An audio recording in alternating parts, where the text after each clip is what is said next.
গতকালকে এসএসসির রেজাল্ট প্রকাশ করা হয়েছে। এর মধ্যে 6,90,000-এর ফেল। পরীক্ষা দিয়েছিল 18,29,485 জন। এর মধ্যে পাশ করেছে 11,38,877 জন। এর মধ্যে জিপিএ 5 পেয়েছে 1,16,676 জন।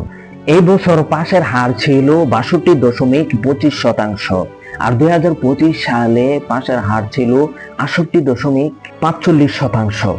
পাশের হার কমেছে 6.2%। এর মধ্যে 312টি শিক্ষা প্রতিষ্ঠান থেকে কোনো একটি শিক্ষার্থী পাশ করেনি। এই হচ্ছে শিক্ষা ব্যবস্থা।